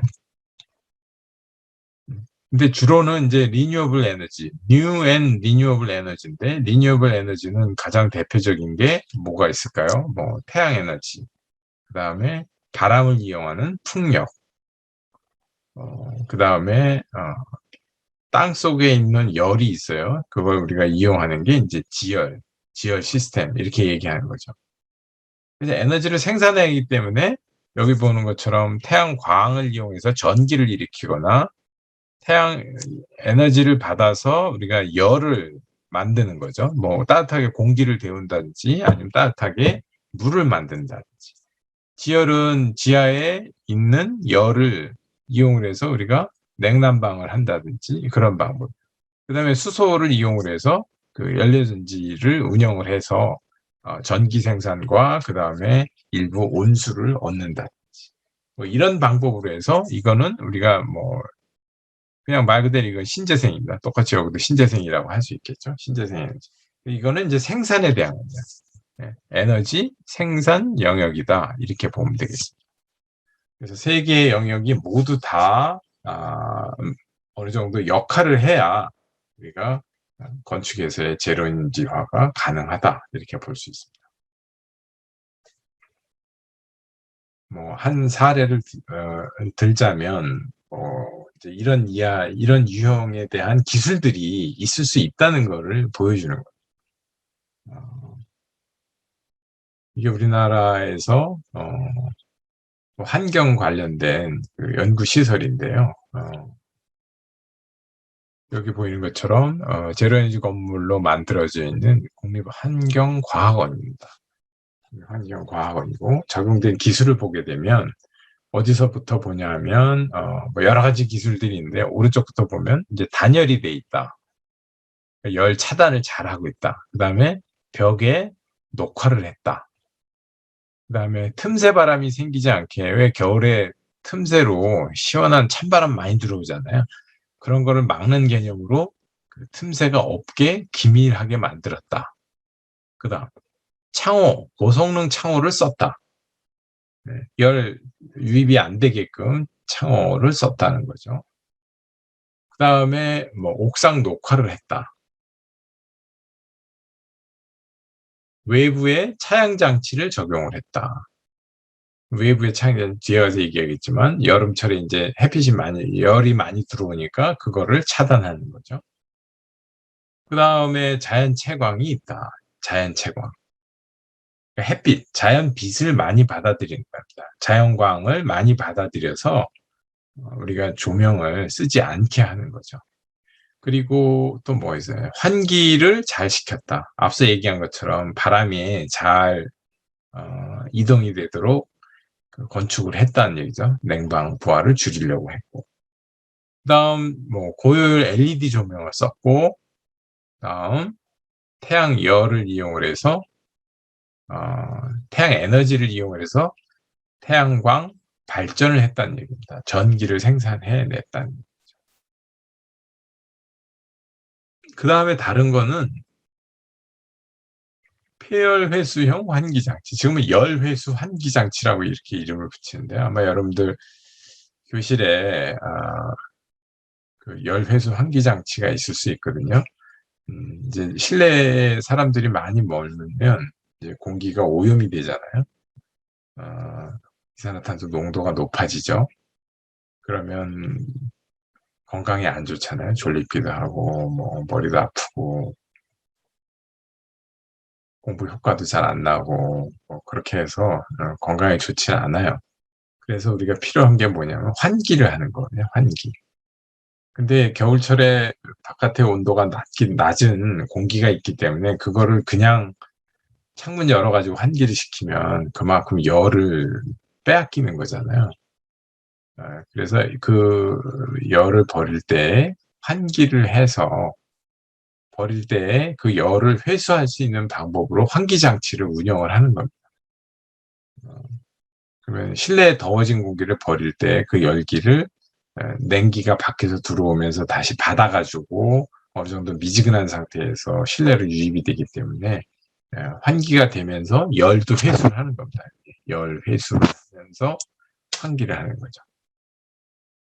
이런 내용들이 있고, 그 다음에 이제 여기에 있는 BMS라는 게 있습니다. BMS가 뭐의 약자냐면요, Building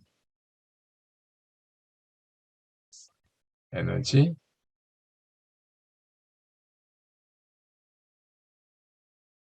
Management 시스템이라고 합니다.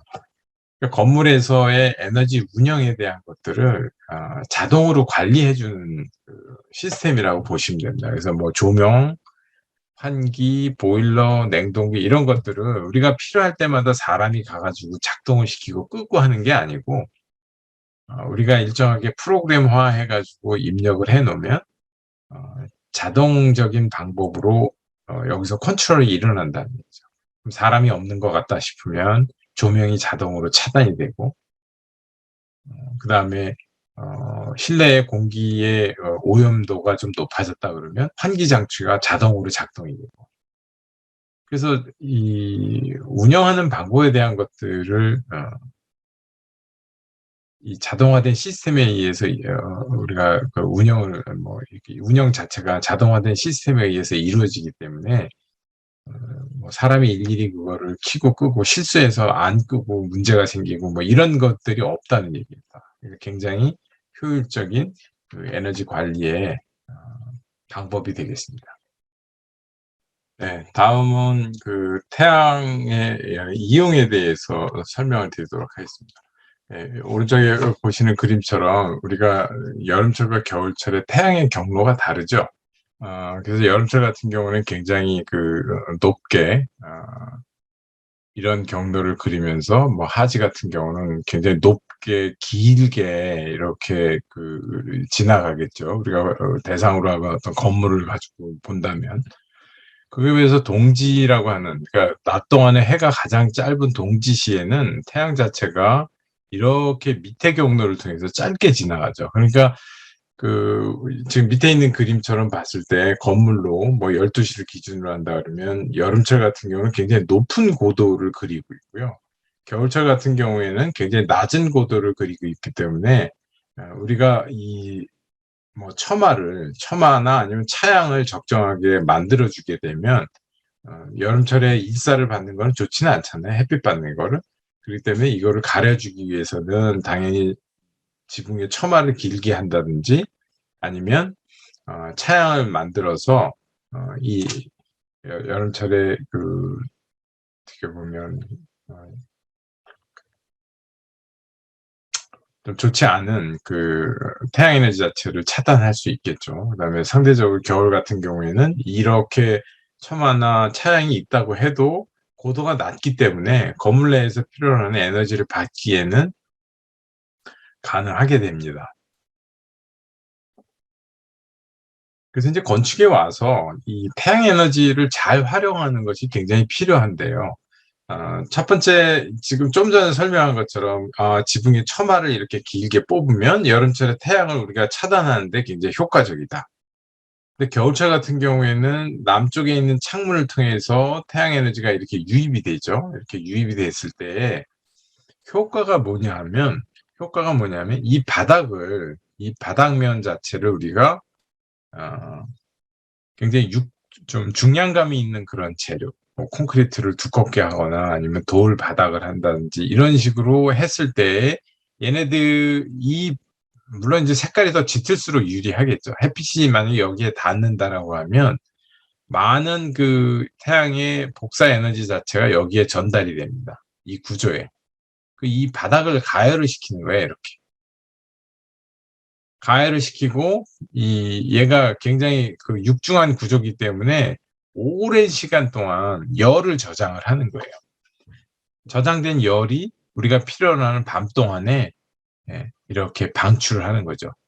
복사선의 형태로 이렇게 방출을 하기 때문에 바닥면이 미지근한 상태로 상당히 오랫동안 지속이 될 수 있다는 얘기죠. 이게 어떻게 보면 가장 기본적인 그 자연적인 방법으로 태양에너지를 이용하는 것이 되겠습니다.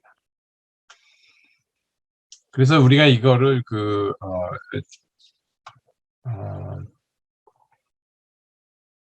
직접 획득형이라고 이렇게 이름을 붙이는데요.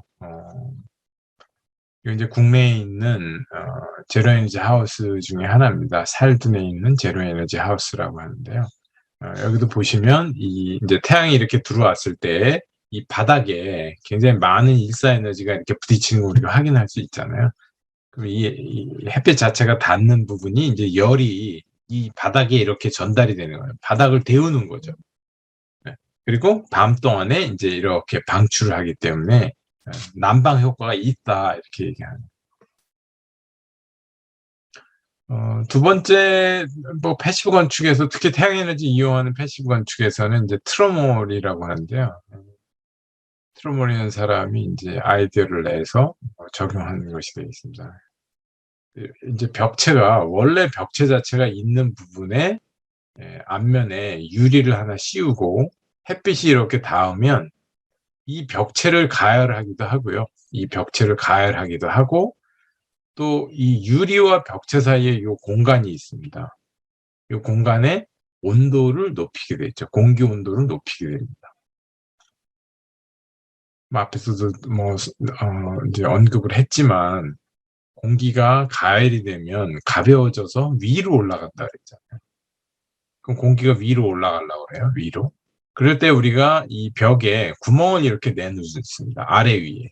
아래 위에 구멍을 내면 더워진 공기는 이 구멍을 통해서 실내로 이렇게 들어가려고 하고 그다음에 실내에서 이렇게 순환된 공기는 다시 이 밑으로 해서 이렇게 빨려 들어가는 거죠. 그래서 이렇게 자연이 순환이 되면서 실내에 공기를 가열하는 난방 효과를 줄 수 있다는 겁니다.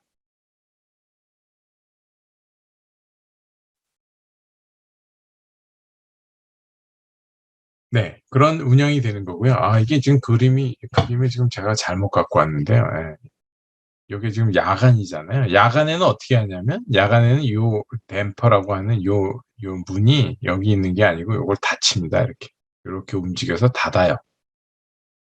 닫아서 공기가 이렇게 흘러가는 게 아니고, 이제 밤에는 이걸 닫습니다. 막혀 있는 거죠. 그러니까 공기 이 유동은 없어요. 밤 동안에는 이 낮에 가열된 이 벽체에서 이 열선, 온기가 이렇게 방출이 되는 형태로 해서 난방을 하는 겁니다. 밤 동안에는. 이 그림이 지금 잘못된 그림을 제가 가져와서 설명을 해서, 근데 중요한 거는 그 벽을 이용해서도 공기도 가열할 수 있고, 벽을 가열을 해서 벽에 의한 난방 효과도 우리가 가져올 수 있다. 이렇게 봅니다. 그거를 좀 더 그림을 가지고 보면 이해가 쉽거든요. 이게 이제 벽이에요. 여기 이 그림을 한번 보시면 이게 벽이에요. 벽체에 이렇게 구멍을 냈잖아요, 지금. 그다음에 이 앞면에 유리를 이렇게 씌웠다는 얘기입니다, 지금. 이렇게 유리를 씌운 거죠. 그러면 햇빛이 이렇게 닿으면 이 안에 이제 공기가 가열이 되니까 더 뜨거워진 공기가 요 구멍을 통해서 이렇게 안으로 들어가고, 그다음에 실내에서 이렇게 순환이 돼서 이제 밑으로 이렇게 돼서 차가워진 공기가 돼서 밑으로 이렇게 다시 올라오는 겁니다. 이렇게. 그러니까 이렇게 순환이 되면서 가열이 되는 거예요. 난방을 하는 거죠. 실제 이런 형태가 우리가 구성된 걸 보면 이런 식으로 만들어질 수 있다. 여기 벽이 있고, 그다음에 요 사이에 간격이 있고, 그다음에 앞에 유리가 있고. 대신 이 벽의 어디 하단부와 상단부에는 이제 구멍이 이와 같이 뚫려 있어야 되겠죠. 이제 요거는 좀 더 구체적인 어떤 태양에너지 시스템인데요. 우리가 건물로 봤을 때는 여기에 적용된 게 바로 트러멀 시스템이에요. 그러니까 벽 전부를 다 하는 게 아니고요. 일정한 부분만 우리가 대상으로 할 수 있다는 겁니다. 실제 이 건물을 지을 때 어떤 식으로 상부에 구멍을 뚫었고 밑에도 물론 구멍이 뚫려 있겠죠. 상부 하부에 구멍을 뚫어 놓고 이렇게 굉장히 짙은 색으로 색깔 칠을 하게 되고 유리를 전면에 씌우는 거죠. 이와 같이.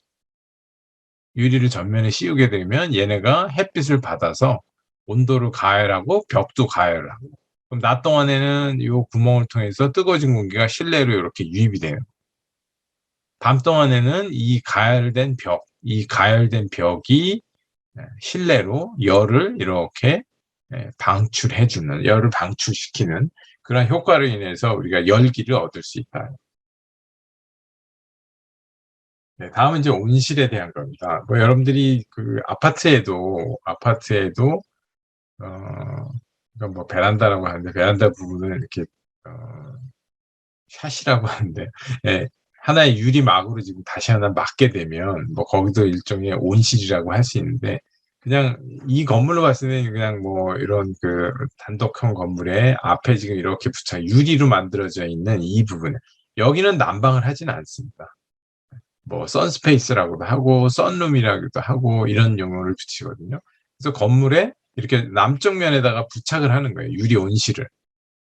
그렇게 되면 햇빛이 이게 도달해서 이 내부의 온도를 높이죠. 높아진 온도는 이렇게 실내로 뭐 작은 구멍을 통해서 유입이 되거나 이렇게 유입이 될 수 있고 아니면 우리가 문을 열어주거나 하게 되면 이 열기가 실내로 이렇게 유입될 수 있겠죠. 이게 기본적인 그 부착 온실의 모습이 되겠습니다. 그러면 당연히 이 바람이 불고 바깥 온도가 낮은데 건물이 이렇게 벽체가 노출되어 있는 것보다는 이렇게 막으로 하나의 완충 공간으로 이렇게 막아주게 되면 그만큼 이 건물에서 빼앗기는 열이 적어지겠죠. 오히려 여기에서 낮 동안에 햇빛에 의해서 만들어진 열기가 실내로 유입이 되기 때문에 난방 효과를 줄 수 있다. 아주 단순한 형태지만 이렇게 깔끔하게 남측에 있는 그 거실 부분에다가 온실을 만들 수 있어요. 경우에 따라서 이제 과열이 되고 하기 때문에 이렇게 그 상부에 또 어디 뭐 측면이나 이런 부분에 개구부를 만드는 거죠. 그러니까 열 수 있는 부분을 만들어서 뭐 여기가 열려 있지는 않습니다만은 뭐 여기를 연다든지 하게 되면 이렇게 통풍이 잘 되도록 하는.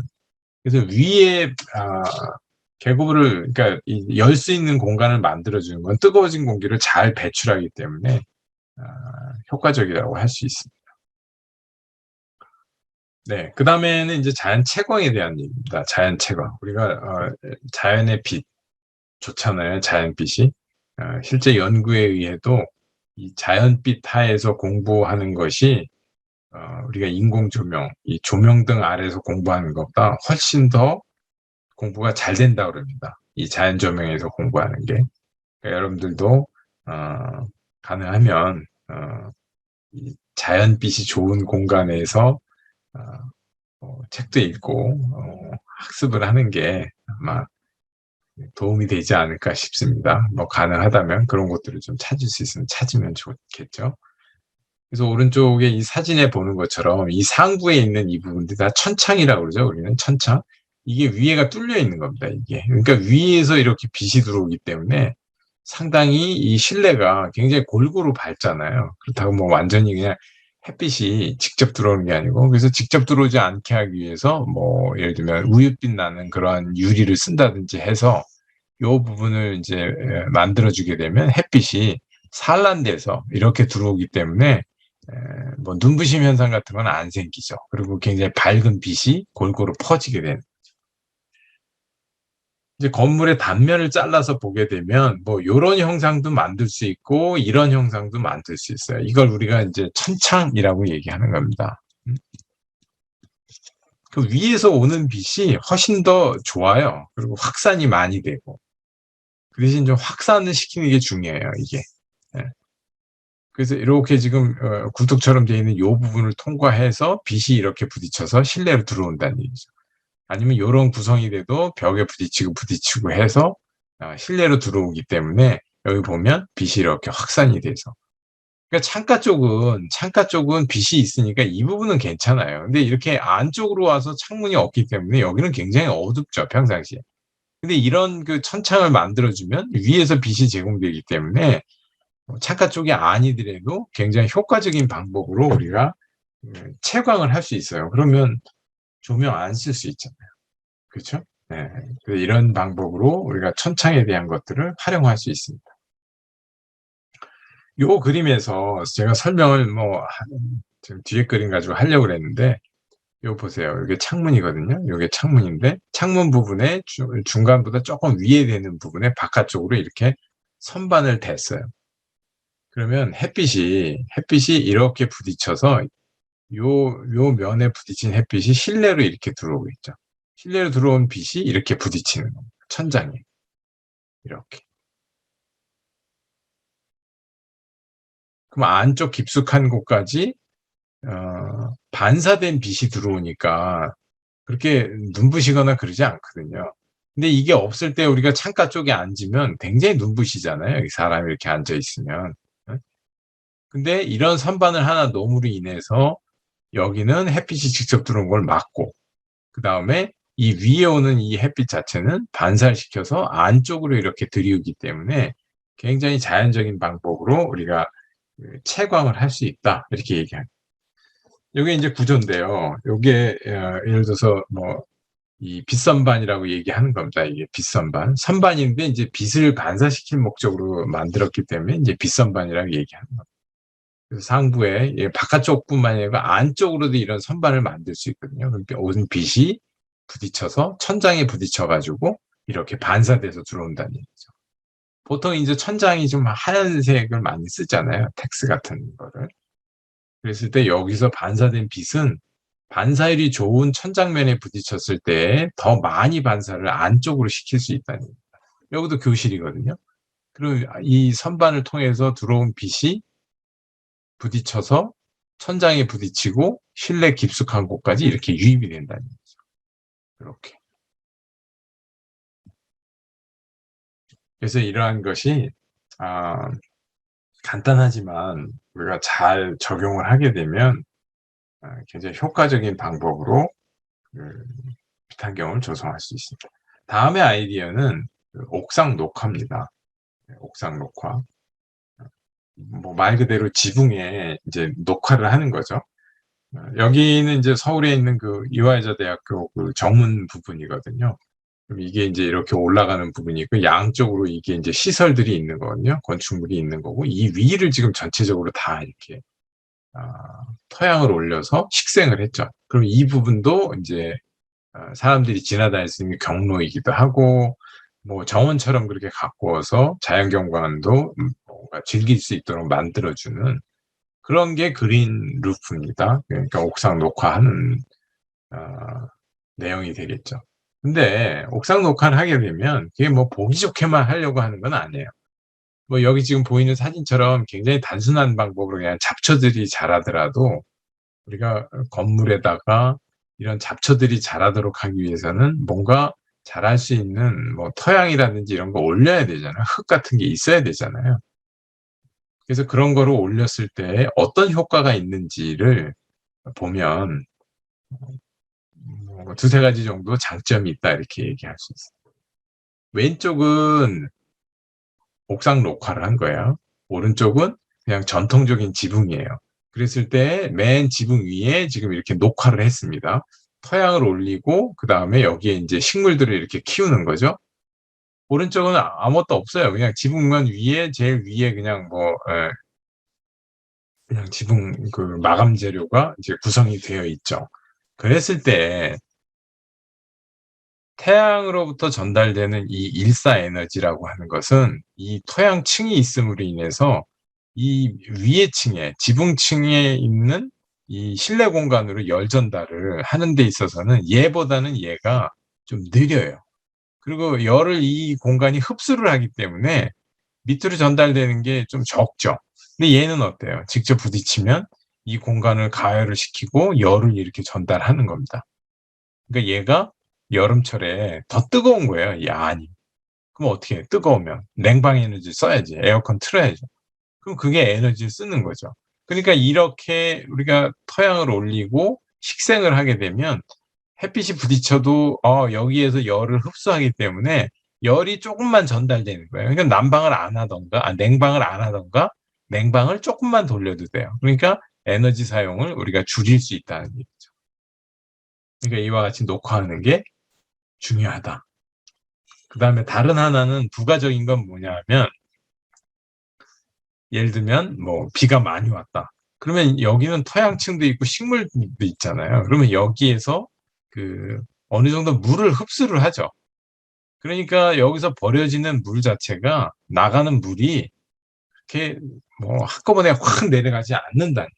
근데 오른쪽 그림 보세요. 그냥 일반 지붕으로 돼 있을 때는 비가 확 쏟아지면 이게 막 넘쳐날 정도로 물이 많이 나온다. 그 홍수를 일으키는 데에도 이 옥상 녹화를 하게 되면 완화 효과가 있어요. 근데 뭐 한 건물이면 뭐 그게 영향이 별로 크지 않을 수는 있겠지만, 만약에 여러 개의 건물들이 많은 도시 내에서 옥상 녹화를 전체적으로 다 한 곳과 옥상 녹화를 안 한 곳과 비교를 해봤을 때는 실제 뭔가 폭우가 왔을 때 불어나는 그 물의 양이 달라질 거란 얘기죠. 그러니까 홍수를 막는 데 있어서도 이 옥상 녹화를 하는 것이 도움이 될 수 있다, 이렇게 얘기합니다. 반대로 이제 겨울철 같으면 열이 안에서 바깥쪽으로 나가려고 그러거든요. 이렇게 열이. 근데 여기에 이렇게 지금 토양층이 앉아 있으니까 열이 덜 나가려고 그러죠. 얘는 어때요? 아무것도 없으니까 더 많이 빠져나가려고 그러죠. 얘는 조금 빠져나가고 얘는 많이 빠져나가고. 그러니까 겨울철에 난방 에너지 사용도 옥상 녹화라면 줄어들 수 있다. 그러니까 옥상 녹화가 중요한 기술이 된다. 근데 옥상 녹화하고 좀 연계성이 있는 게 뭐가 있냐면 토양으로 덮는 거예요. 건물 자체를. 흙으로 덮는 거죠, 아예. 그러니까 보통 옥상 녹화를 할 때는 그냥 얇은 그 토양층을 올린 다음에 그 위에 이제 식생을 하는데, 지중 건축은 흙을 굉장히 두껍게 올린다라고 보시면 돼요. 그래서 앞서 얘기했던 그런 효과들이 훨씬 더, 더 큰 효과를 볼 수 있겠죠. 여기 지금 토양을 이렇게 올렸다든지, 여기도 완전히 뭐 아주 두꺼운 토양으로 아예 흙으로 뒤덮었다고 보시면 되는 거예요. 그래서 이렇게 흙으로 감쌌을 때에는 단열 효과도 있고요. 열 차단 효과도 있고, 그 다음에 뭐 열 차단 효과가 있고, 그 다음 뭐 패시브 힛 그랬는데, 창문들이 있으니까 이런 창문을 통해서 열을 획득하고 하는 것도 가능하고, 그 다음 어딘가 환기구를 만들어주게 되면 통풍도 가능하다는 얘기입니다.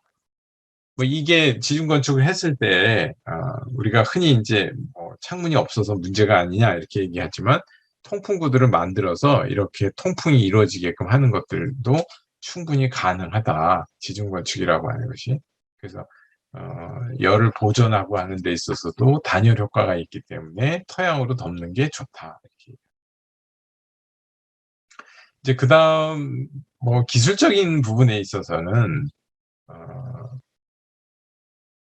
앞서도 우리가 제로 에너지 건축을 달성하기 위해서는 패시브, 액티브, 신재생 에너지를 써야 된다. 신재생 에너지를 통해서 건물 내에서 필요로 하는 에너지를 생산해야 한다, 이렇게 얘기했는데, 그 중에 대표적인 것이 이제 건물 일체형 태양 광 발전입니다. 말 그대로 건물 일체형이에요. 그러니까 건물의 일체화 시킨 태양 광 발전입니다. 그래서 우리 이제 일반적으로 BIPV 이렇게 이름을 붙이는데요. 건축 재료를 대신해서 이 태양광 발전 패널을 갖다 부착했다, 이렇게 보시면 돼요. 여러 가지 종류의 이제 태양 전지들이 있는데, 그거 가지고 만든 걸 우리가 모듈이라고 그러는데요. 그 모듈도 이제 종류에 따라 좀 다르거든요. 우리나라도 굉장히 태양광 그 산업이 발전한 국가 중에 하나죠. 뭐 대기업들도 PV 모듈을 굉장히 잘 만들고 있고 그렇습니다. 세계적으로 경쟁력 있는 제품들을 가지고 있는데요. 그래서 유형별로 봤을 때는 뭐 다양한 방법으로 다양한 재료들이 건축에 쓰일 수 있다는 얘기입니다. 그래서 이와 같이 지붕에도 쓸 수 있고, 그 다음에 지붕에 이렇게 투강이 가능한 빛이 유입이 되는 곳에도 쓸 수 있고, 아니면 벽체의 창호 부분에도 빛이 투과가 되도록 쓸 수 있고, 난간에도 쓸 수 있고, 그 다음에 벽체의 일반 벽 부재 대신에 얘를 쓸 수 있다는 거예요. 예를 들면 뭐 벽체를 우리가 마감할 때 벽돌로 마감할 수도 있고, 또 뭐 있어요? 뭐 여러 가지 이제 패널 같은 거를 마감할 수 있거든요. 뭐 금속 패널로도 마감할 수 있고, 아니면 화강석 붙이기 같은 걸 해서도 마감하는데, 그 재료를 안 쓰고 태양 전지를 써서 태양광 전지를 쓴 모듈을 여기 패널을 적용을 하게 되면 그 재료 대신 얘가 역할을 하는 겁니다. 전기도 일으키고, 그 다음에 건축 재료도 얘가 대체를 하기 때문에 어떻게 보면 일석이조의 그런 효과를 낼 수 있죠. 다양한 방법으로 이 태양 전지들이 건물에 써요. 우리가 다니다가 보는 그 아주 짙은 색의 그런 태양광 발전 모듈만 있는 게 아니고요. 굉장히 다양한 색깔들도 있고, 다양한 무늬들도 만들어져 있는 걸 써서, 이게 보기 흉한 그런 태양 전지처럼 보이지 않잖아요. 근데 얘가 그 건물에 적용되기도 하고, 마감재 역할도 하고, 전기도 일으킵니다. 그다음에 이런 상부에 오른쪽에 보이는 이런 상부의 천창 부분에도 적용이 돼서 발전과 그다음에 어떤 그 자연광을 받아들이는데도 효과적인 그런 방법으로 쓰기도 합니다. 뭐 그 이외에 이제 건물에 실질적으로 이 BIPV 자체가 건물의 외장하고 굉장히 유사한 형태로도 만들어지고 있습니다. 일반 벽돌, 오른쪽에 보시는 것처럼 그 네덜란드에서 지금 개발돼서 상품화된 것들 보면 굉장히 여러 가지 패턴을 넣어가지고 일반 벽돌벽처럼 보이기도 합니다. 이와 같이. 그래서 건물에 실제 적용할 때는 이런 방법으로 쓰기 때문에 이거 육안으로 봤을 때는 야 이거 흉하네 이런 생각이 안 들고 굉장히 그 시각적으로도 일반 건축 재료처럼 보이게끔 그렇게 만들기도 하고요. 또 여러 가지 다른 형태의 칼라로 구현이 가능하다 이렇게 생각이 됩니다. 근데 또 다른 방법으로 이 태양광 발전이 이제 건물에 적용이 되기도 한데요. 이건 뭐 우리나라 서울 시내에 있는 그 모 기업의 건축물인데 이게 상부가 원래 이런 건물이었습니다. 근데 이거를 지금 그 리모델링이라고 그러죠. 개수를 하는 겁니다. 외관 자체를 이렇게 점진적으로 올라가면서 기존의 것들을 뭔가 보완해서 새로운 그 외관으로 이렇게 만드는 거예요. 그래서 실제 근접해서 보면 이런 형태가 되는 겁니다. 새롭게 뭔가 구조적으로 이렇게 만들고 위에 뭔가 달려 있고. 근데 이게 뭐냐 하면 바로 PV 패널입니다. 태양광 발전 그 패널이에요. 그래서 요게 지금 투시도의 모습인데요. 투시도의 모습인데 이렇게 그 태양광 발전 모듈들을 모듈화 해가지고 부착하는 그러한 방법으로 적용을 하죠. 그러면 얘가 경사가 돼 있기 때문에 햇빛을 잘 받아서 발전도 잘하고 또 나름대로 디자인 요소로 반영을 해서 외관도 나쁘지 않고 뭐 이런 방법으로 그 건축을 구성하기도 합니다. 네, 뭐 긴 시간 제가 계속 말씀을 드렸는데 마지막으로 뭐 여러 가지 이야기를 했지만 기후변화 위기가 심각하다는 거, 그거의 주범은 온실가스 배출이라고 하는 것이고, 그래서 국제적으로 굉장히 노력을 많이 해서 온실가스 배출에 대한 감축이 이루어져야 되는 거고, 그 다음에 신재생 에너지에 의해서 다양한 방법의 에너지 생산이 이루어지면서 탄소 중립 구현도 중요하다. 그리고 건축이라고 하는 부분에 있어서도 에너지 사용을 많이 하기 때문에 우리가 어떤 형태든 제로에너지 건축이 의무화도 돼 있지만 제로에너지화를 통해서 탄소 중립 구현하는 데 역할을 할 수 있다는 것이고요.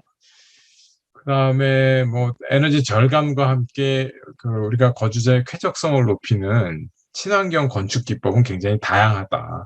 그게 열적으로나 아니면 뭐 열을 얻거나 아니면 냉방 효과를 얻거나 아니면 자연 빛을 획득하거나 여러 가지 관점에서 볼 때 거주자의 쾌적감을 손해 보면서까지 우리가 에너지 절감을 할 수는 없거든요. 그래서 에너지 절감과 거주자의 쾌적감을 동시에 높이는 그런 건 친환경적인 건축 기법, 네, 죄송합니다. 친환경 건축 기법이 중요하다는 것이고요. 그런 관점에서는 건물 내에서 우리가 다양한 재생에너지 자원을 이용을 해서 에너지를 생산을 하고 그걸 통해서 에너지 자립이 가능한 고효율의 그런 친환경 건축을 만들 수 있다. 그런 가능한 여러 가지 기법들에 대해서 소개를 했고요. 여러분들이 이 분야에 관심을 가지고 건축에서도 여러 가지 노력이 이루어지고 있다라는 거를 좀 익히시고 앞으로 좀 관심을 갖고 이런 분야에서도 좀 역할을 하는 그런 학생이 나오면 좋을 것 같습니다. 네, 제 오늘 강좌는 여기서 마치도록 하겠습니다. 네, 부디 좀 긴 시간 좀 이야기를 했는데 제 발표가 좀 도움이 됐으면 좋겠고요. 뭐 향후에 필요하다면 연락 주시면 제가 아는 범위에서는 성심성의껏 답변 드리도록 하겠습니다. 2021년 대구에서 열리는 창의 융합교육 축전이 성공적으로 이루어지길 기대하고 여러분들도 좋은 학습 기회가 되기를 기대합니다. 네, 감사합니다.